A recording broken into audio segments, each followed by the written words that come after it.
Welcome everyone here from the morning in Rotterdam. And thanks for being here, and thanks for making the time also after you had dinner and a long day. I will talk because of the invitation of Nancy on a subject that actually has quite some significance and history in Australia, namely the topic of the post-digital or post-digitality.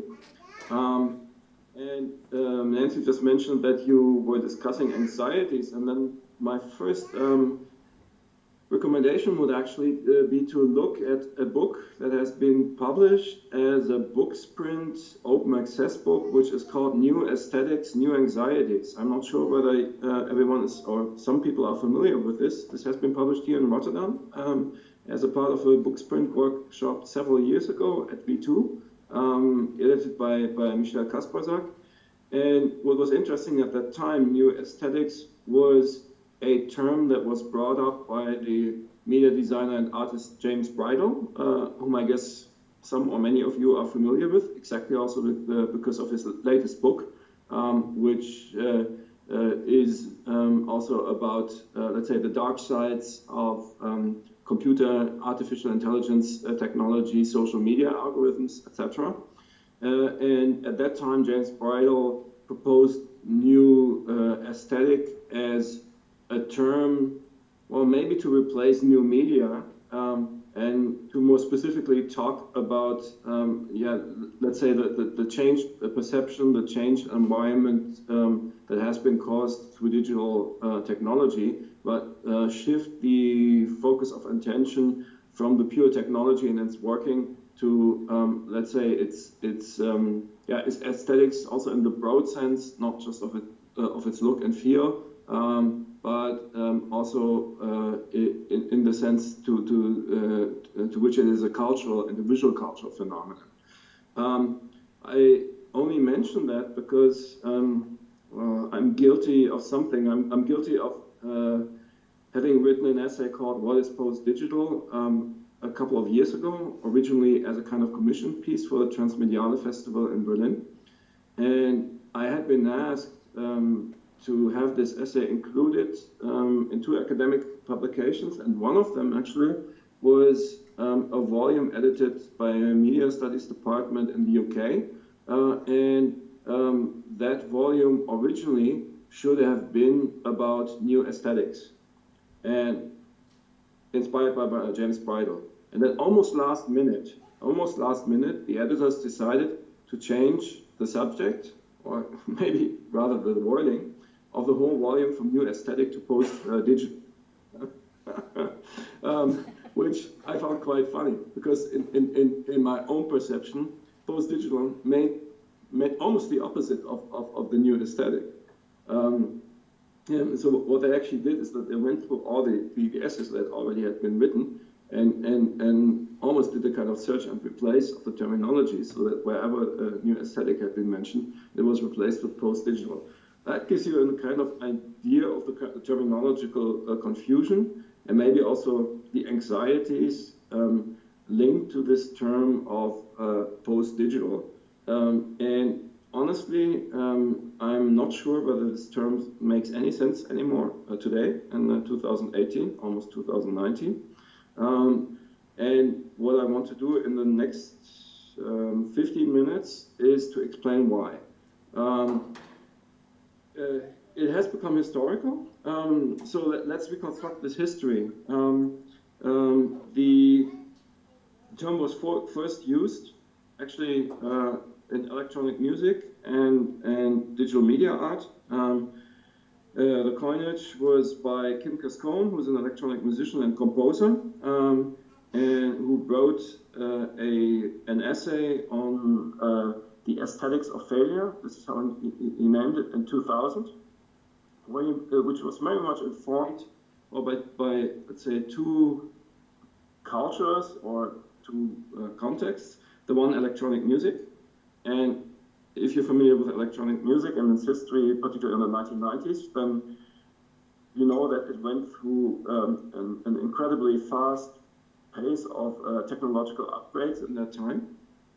There was a lot of discussion of technology, but that the whole framing of the electronic music and digital music technology was that of improvement, technological improvement, improvement of sound, improvement of possibilities, etc., etc. That's also something that we know from the audiovisual media. So we're talking about the early 2000s. This is when we still had, let's say, the upgrades to HD. Now we have the upgrades to 4K, to HDR. This is still in this old logic, this old new media logic of the technological upgrades, where the digital technology and digital innovation promises you improvements. And what Kim Cascone did as an electronic musician and a composer said, actually, I'm not interested in the improvements. I even reject that because it's a very questionable ideology of perfection. Ian Andrews is then the second early theoretician. He's from Sydney. I think he's still living and working there, an artist. And he said exactly the same thing. He positioned in an essay called Post-Digital Aesthetics. He said in new media, in digital technology, there is this permanent idea of digital progress, and what he called, I'm quoting him literally, a teleological movement towards perfect representation. Representation also in the sense of reproduction, improved fidelity, image quality, sound quality, etc. But we can also extend that. So, partly we're still in this narrative. So, for example, if we talk about the boom and bust of cryptocurrencies, then it's still the same narrative. Like, this is going to revolutionize, digital technology is going to revolutionize, improve everything. That's the kind of progress narrative that is very much almost intrinsically, ideologically linked to the technology. And of course, it was also, you could say, a tactical or economic or capitalist narrative, because that always was the justification, for example, for media departments to exist, for digital humanities to exist, for new media art or media design departments to exist. And they say, well, we're dealing with future technology. We're doing the stuff that's really relevant. Give us the money. Actually, the one and only time that was in Australia in my life was for the ICEA conference, which is the International Symposium for Electronic Arts. And that took part before in Germany. And there literally the mayor said, like, we are expecting you to be the digital innovators who show us the way to the future. Everyone was like, not really laughing, but kind of saying, well, that's not who we are. We're not Silicon Valley. We're critical artists. But in a way, we've all been prostituting ourselves in this kind of ideology, or in this new media, new technology narrative, because that was the possibility to actually, get a place, get a study program, get a job, whatever. So post-digital then started in the early 2000s as exactly a skepticism about these progress narratives. But interestingly enough, it took its inspiration not only from this kind of questioning of this progress narrative, particularly in music and electronic arts, but also maybe from one who was one of the main ideologists of this technological progress, namely Nicholas Negroponte, who was for a long time the head of the MIT Media Lab. And he had a column in Wired. Wired is like still the last publication that you would expect to be critical or nuanced about digital progress narratives. Wired was almost the embodiment of what the British cultural studies scholar, theoretician Richard Barber called the Californian ideology. But Negroponte had this Wired column which was called Being Digital, and he wrote, I think in 1998, the last edition of the column. He said, actually, I'm stopping with this column because being digital doesn't say anything anymore. In a world where everything is digital no longer makes a difference. And he uses the metaphor of the early 20th century when cars were introduced, and they were called horseless carriages. I said, well, that made sense in a time when people only could think of a car or a carriage as something that was driven by a horse, but the horse as a reference point from a certain point no longer made sense. So talking about digital with the implication that it makes a difference to analog at a certain point makes no sense when everything is digital. Interestingly, that was the other reference point of Kim Cascone. But this column was written in 1998 when, retrospectively, so actually 20 years ago, when we can say actually what Negroponte stated there was maybe ahead of its time or maybe premature, because it was a time when actually a lot of the digitization of culture, technology, society hadn't happened yet. It was the time before smartphones. It was the time even before iTunes. Let's not talk about streaming.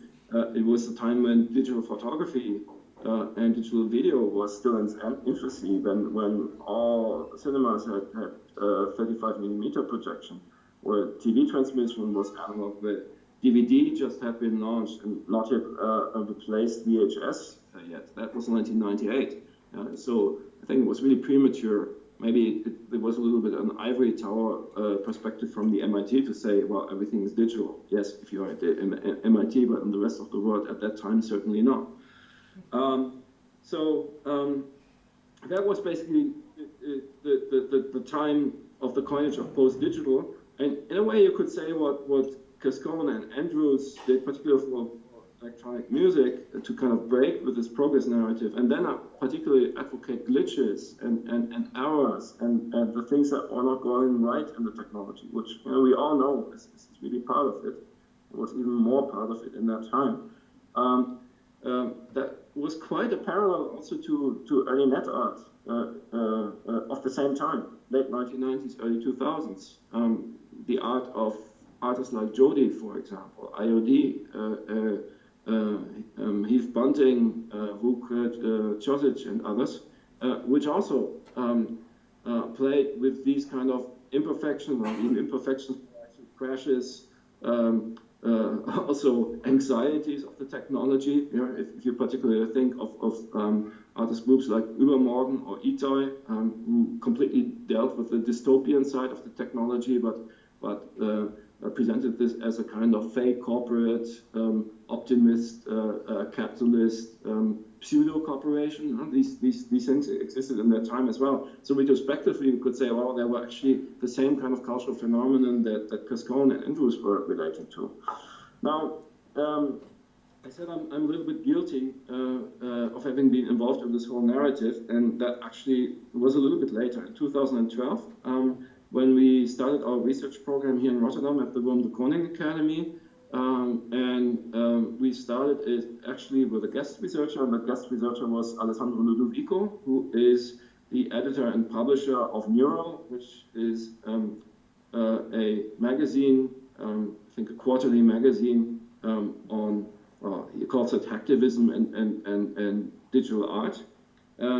And interestingly, Neural is a magazine which never ceased to appear in print, of all things, which you could say is a kind of oxymoron. Yeah? So if your magazine is about digital culture and activism, why does it appear in print?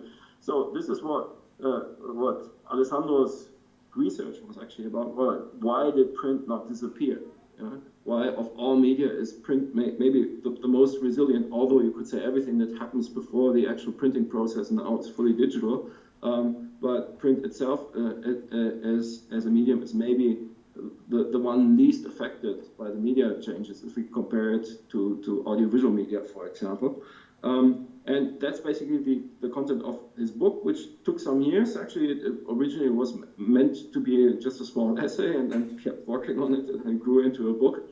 And then in the very last moment, actually, when this book was already written, we thought of a title. And the book is about the fact why the death of paper and the death of print had been announced for practically 100 years, since 1894, but never happened. And then he goes through all the histories of these pronounced deaths of print through electronic technologies, but you also look at the kind of experimental publishing practices by artists, zine makers, etc., etc., and then comes to a conclusion where he says, well, maybe we shouldn't talk about old or new media. I'm not sure whether he says that so literally. That's now my paraphrasing. But what we see more and more is that actually these media get hybridized. So that we see projects where print is combined, for example, with electronics or with programming, etc., etc. And he gives a whole number of examples. And somebody, also a colleague of mine here in Rotterdam, who has a blog on this is Silvio Lorusso, who also wrote his PhD dissertation on this subject. And he has a blog, a website called Post-Digital Publishing Archive, where you see a lot of these projects actually that are, let's say, on the verge, on the threshold of print and so-called new media or digital media. And so to spill the beans or give the background story, actually when this book was finished, like last minute, we had to look for a title. And then after some brainstorming, Alessandro came up with the suggestion to call it Post-Digital Print. And I thought it was a really good title. It really nailed what this book was about, in the sense of it's not about nostalgia, but we have gone through these kind of so-called media revolutions, and we also see that they're not going away, but at the same time, the relation between so-called old and so-called new media is much more complex than a simple progress narrative. And that was in a way also what Gascon and Andrews had written in their early pieces in the early 2000s. Yeah? Let's not think of it like a kind of Hegelian progress narrative. Yeah? We're going from old to new, from worse to better, and the new media replaces the old media. This is still my beef with the whole field, especially academic field that calls itself new media, particularly in the US. I mean, that's a whole part of media studies that is called new media. And I think this is the kind of problem of this field, that it still has this implication of the new replacing the old. At the same time, I mean, we were not the only ones who were, let's say, reviving or reactivating this term of post-digital, which maybe had been dormant for almost 10 years. For example, the CEO of the German Telecom back at that time, René Obermann, he gave a keynote at a Congress where he said, we're becoming a post-digital company, which is really strange if you're talking for a telco company that is actually providing the internet infrastructure. But what he meant with it was that we are no longer providing services that compete with Google and Facebook and the like. They purely provide the infrastructure, and now digital infrastructure or the internet has become a facility just like water and electricity. Yeah? So we have found our role as being this kind of infrastructure provider, and we think that others should create services on top of that infrastructure. So if we are the water company, we are not the ones, producing the tea kettles or something like that. That was his interpretation of post-digital. Or the term was also used in advertising, where people said, well, there is too much, let's say, fetishization of online advertising and screen interfaces, and we need more tangibility in commercial communication. I found some PowerPoints on that topic as well. The way I and others then subsequently, let's say in the years after 2012, tried to position the term post-digital was indeed as a revision of this term new media. But I would say then for myself, teaching at an art school where we have very young students, so our bachelor students, first-year bachelor students are often just 17 years old. And for them, terms like new media make absolutely no sense. So if I have a student, a first-year student now, then this student has been born in the year 2000. For them, it's completely, it's just, there was never anything else but new media. It's the same problem that Negroponte addressed when he talked about the horseless carriage. Yeah? So if you say, well, you know, you want a car trip, you want a car trip in my horse's carriage, what the hell are you talking about?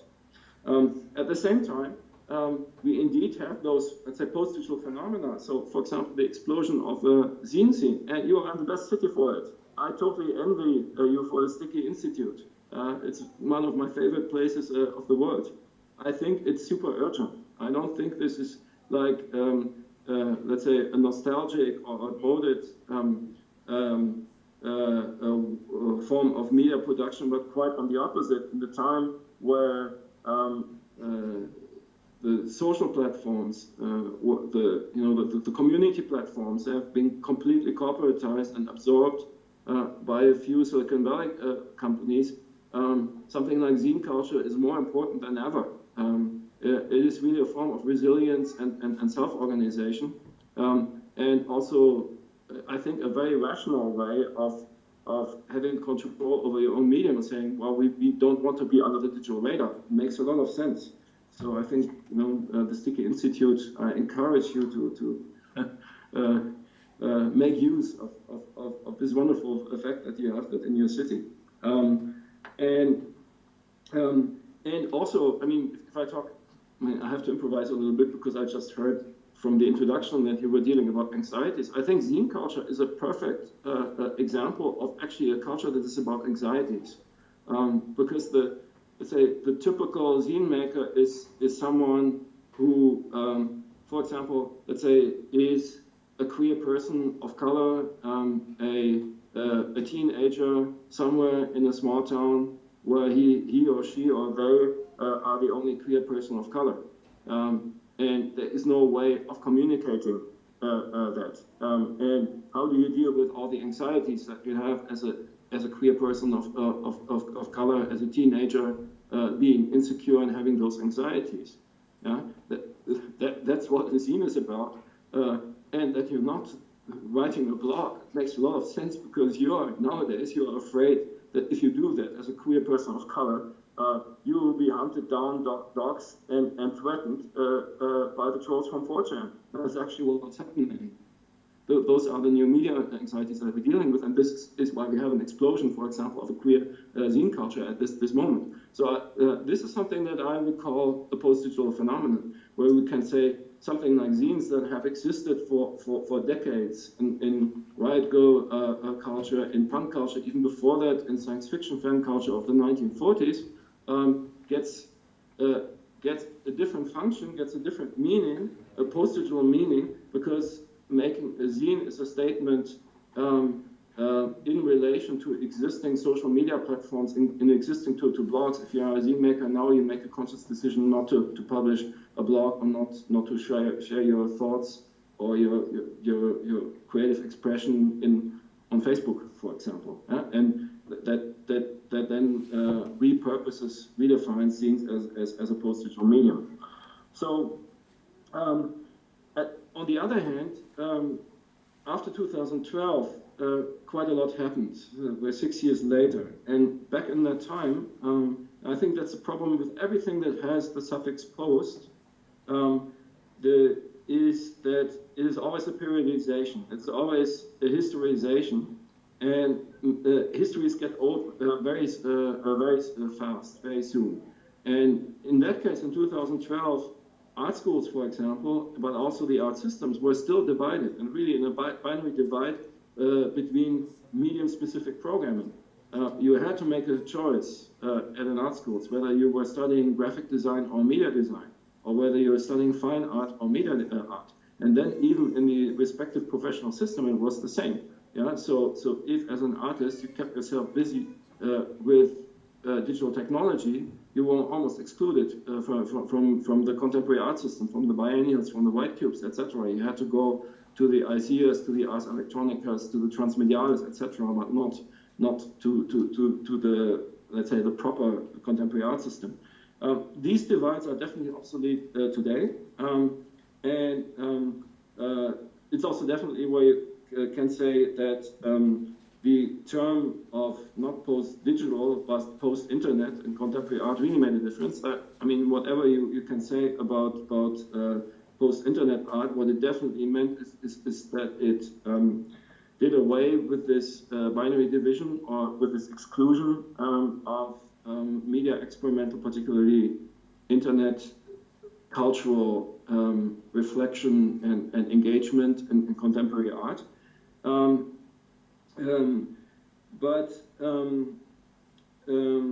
What we also see, let's say, if you're not talking about the art system, but very simply, again, if you're going back to technological developments, is that even in those developments that still have these new media progress narratives, such as, let's say, cryptocurrencies, almost a thing of the past now with Bitcoin going down the drain, but deep learning and artificial intelligence is, let's say, the kind of new hype in town.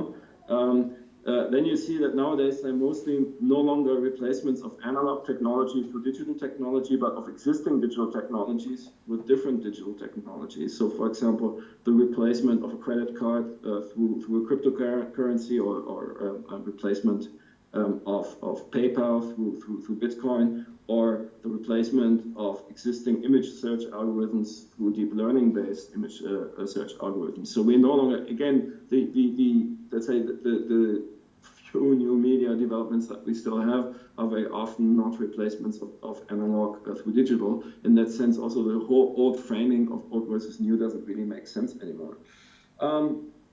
What happened at the same time?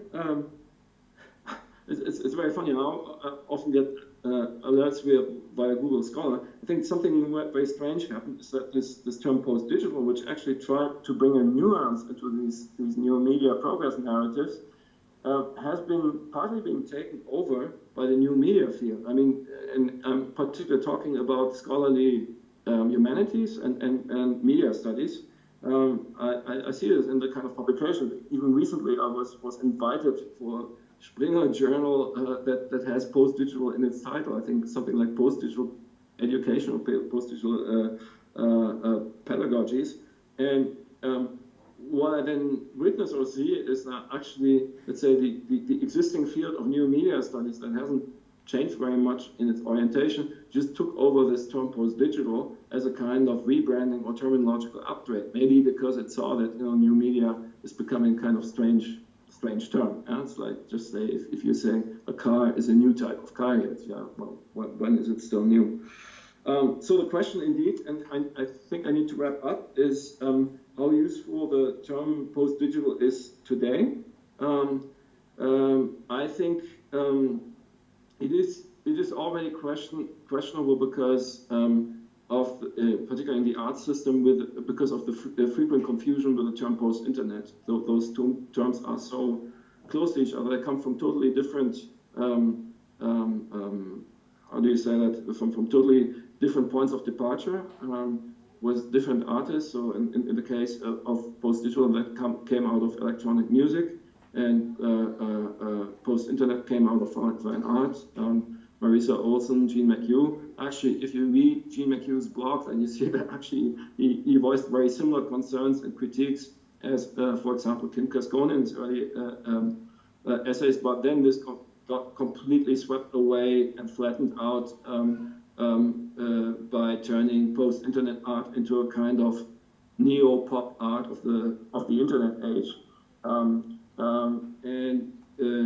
In your context of discussing anxieties, maybe before we open the discussion with questions by you, for me, I have a question to the people here in the room. Amy, did any one of you read the hyperallergic article that appeared yesterday, I think just 12 hours ago, on the Athens Biennial? No? I guess that at least some people know Hyperallergic, which I think is the best online publication on contemporary art.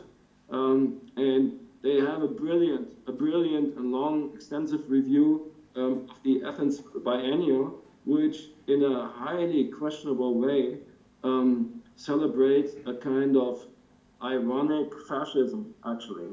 It's the ultimate perversion of the whole post-internet art. I mean, we had discussions already in the last couple of years, for example, with the gallery LD50 in London that had alt-right affiliations, and it was one of the hip post-internet spaces in London.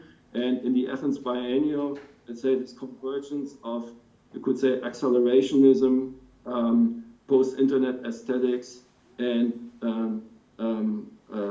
over-identification aesthetics in relation to alt-right and neo-fascism really seems to have reached the point of ultimate perversion. And this article really nails it.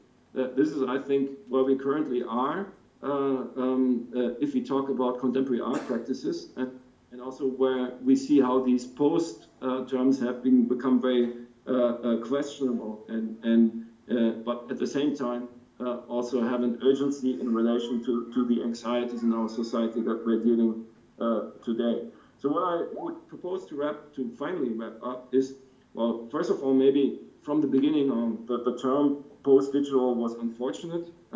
If it would have been more precise, it should have been called post-digitization. I think that's what it is really about. It's not about, let's say, post-digital doesn't make quite clear. Do you mean something, literally after digital? So is it some practices after digital has ended or is left behind, or is it practices after digital has become the norm? That has always been clear. That has also been unclear, by the way, with post-internet. What is actually meant with post-internet? Marisa Olsen simply, when she co-coined that term, said it's, I'm browsing the internet all morning, and then in the afternoon in my studio producing art that reflects on that. So my art is post-internet. It's very simple. But digitization, I think, is more useful as a term, but also tells what the limitations are, because digitization in most cases is a process that is behind us. So it doesn't say anything more. It's like, it's like saying post-electrification, post-electrical art. Yeah, okay, yeah. Indeed, I mean, electrification was a hot topic in early 20th century modernism. Indeed, it was Lenin back then in the Russian Revolution said socialism is something like, I forgot it. It's the power of the proletariat plus electrification. Yeah? That was a kind of new media statement back in its own time, and we have a kind of repetition of that progress rhetoric today.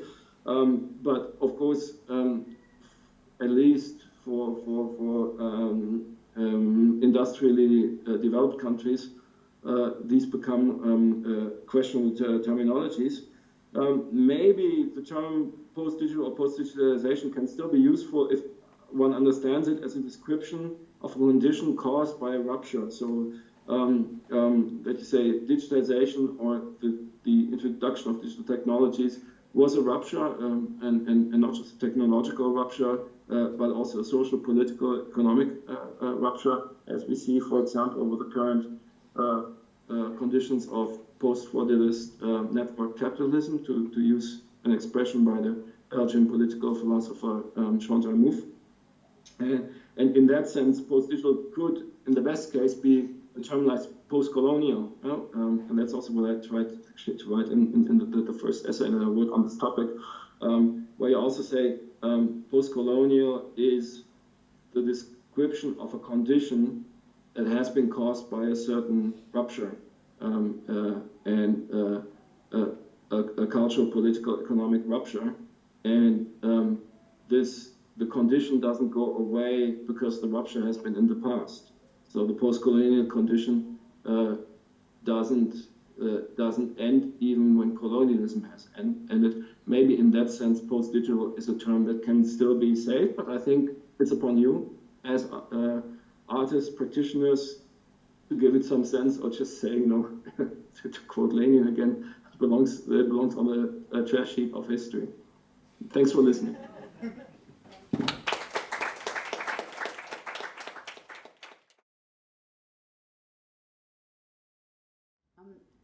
I have a question more to link to one of the artist presentations today, to link to you. I hope Adrian doesn't mind, but today in your presentation you were saying, so I'm trying to get the mise en scène right, that you are creating work out of anxiety of capitalism by using the nudges of YouTube back on itself. Can you, does that relate at all to some of the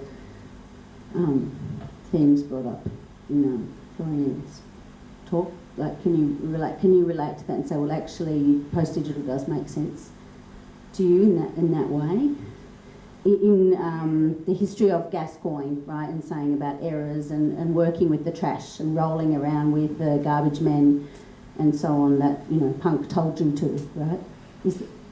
Do you sort of mean? Like, yeah. So do you think post-digital is still a good analytical term for you after now you've heard some of the propositions brought up by Florian? Question? Yeah, sure. You don't have to come. So I'm just trying to weave in a bit of discussion so you can hear.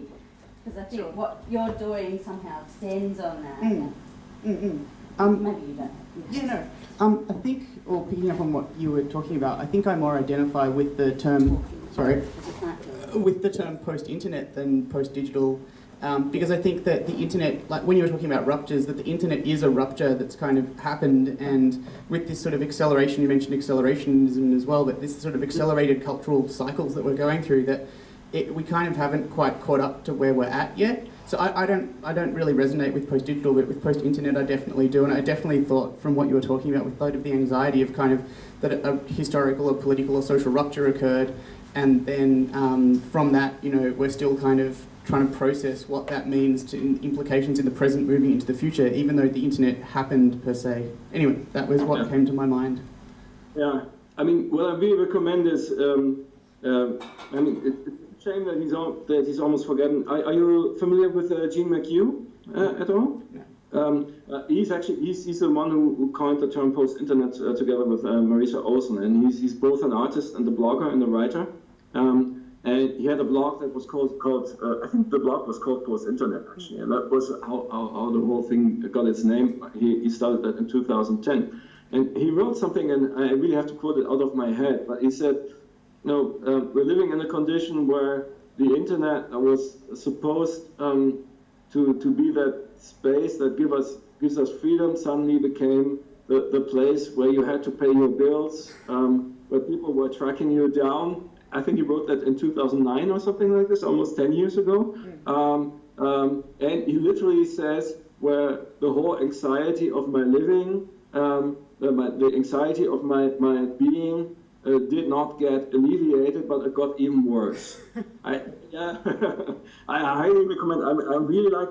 I think that the original ideas that were at the roots of post-internet as a movement in contemporary art were really good, and then they totally got swept away by this kind of flattened pop art curatorship. The only thing, let's say, if I would give you kind of strategic or tactical advice, is the problem with post-internet is now a really kind of burned brand. Yeah. So literally, I mean, this is career advice now. If you want to go into contemporary art system, you say you're a post-internet artist, you will have problems, because it's like saying I'm a young British artist. Yeah. So, or maybe you have to be resilient. Maybe you have to give it a new meaning again, and have to say, well, I insist on this concept because I still see value in it. Yeah? But right now, post-internet is like the thing where everyone says, oh, was the hype of the second last Berlin from 2016. I guess, sorry, I don't know if this is supposed to be about me now, but it shouldn't be.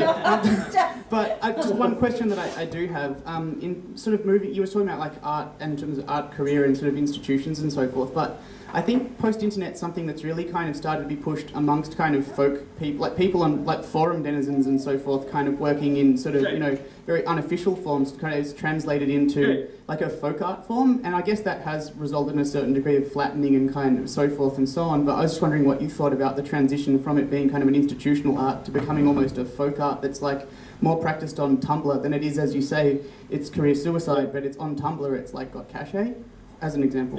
What your thoughts are? Yeah, the surf clubs. But the surf clubs have almost disappeared, and And you know, in Tumblr, that died this week. Oh, that's a bad example. Sorry. Tumblr decided to kill the pornography. So by extension, that will not just kill the porn Tumblrs, but it will also kill the meme Tumblrs and a lot of the art Tumblrs and the queer Tumblrs, by the way. I mean, all that. It's a really good example of Kenneth Goldsmith, who runs Googleweb, which is maybe one. Yeah, you know, he says always. Don't trust the cloud. Don't trust the cloud. Don't trust any of those platforms. They will kill you eventually. But in a way, you could also say that's an interesting experiment. You know, I'm going into these commercial services. I'm going into that kind of surveillance and perversion just to experience it and to see what it is. I don't create a safe space. You could say the weakness of something like Sticky Institute is it's very classically the creation of a safe space. Yeah. And you can say, I want to do the opposite with my art. I want to go into the unsafe spaces. Yeah. And that sort of in terms of like spaces.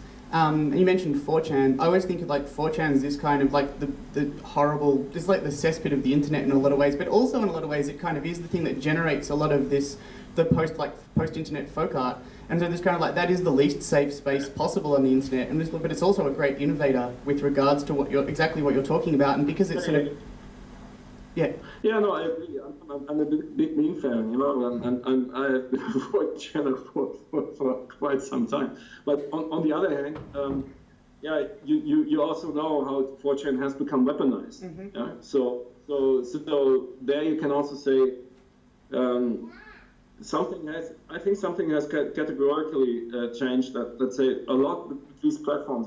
It doesn't matter whether you talk about Tumblr or 4chan, to use that dualism that Angela Nagler used in her books, Kill All Normies, that these spaces certainly were spaces for experimentation, and they were kind of very loosely defined and still not fixed, but nowadays they're quite fixed. They're quite determined and also politically determined. Right? And politically not just in the sense of an ideology, but also of the politics of the medium itself. Mm-hmm. Yeah.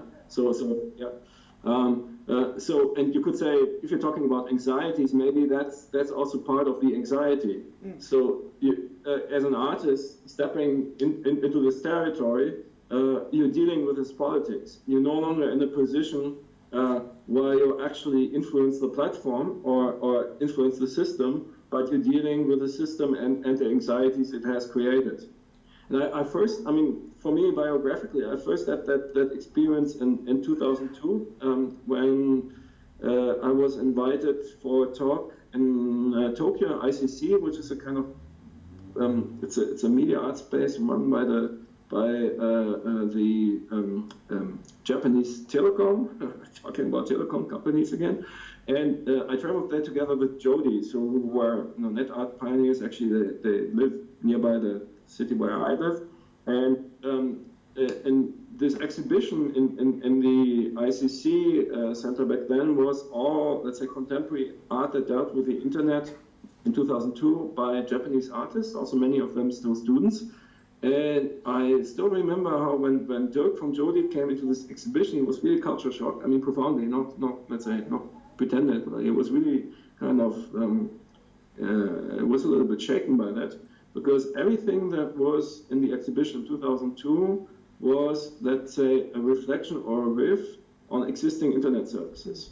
Yeah? So net art before that had always been, you make your own website and you do shit on your own website, and or you create your own platform or whatever, your underground network. That's also very much, the kind of ethos that lives in zine culture. Whereas there, it was just, back then, the dominant services were something like Yahoo, and you built something on top of Yahoo. You created something on that was dependent on that platform. And I think that, talking about acceleration, that kind of development has only accelerated. And that's also very clearly what we see with our students. So, for example, when we had a project with bachelor students on internet culture, and we asked them what is for you, let's say, the most kind of significant characteristic of internet culture or things on the internet, and they said you have to register. Yeah? And that's totally different from, let's say, my generation, which still comes from the 90s. We're getting old, etc., the boring old farts. where you thought of it just as the opposite, as, let's say, the alternative to centralized mass media. Yeah? But they are right. I mean, that's true. The internet is the space where you have to register, where there's permanent identity control, etc. Yeah? And that creates the anxieties, of course. Yeah? The anxiety. Who is hacking that internet service? No, that dating platform where I registered yesterday and will dox me as, I don't know, a foot fetishist or whatever. Maybe you know, I think it's a really good project, you know, to take this kind of now thematic term of post-internet art and try to give it new meaning. Thank you. Thank you so much. We have to cut it short, but we will be in contact with our other questions and thoughts. Thank you again. Okay. Yeah, thanks for having me. Yeah. Thanks for staying through this. I know how hard this is after dinner and a long day. So, wishing you luck. And I'm curious also what you're doing. Yeah? Okay. Thanks. I will be in contact with our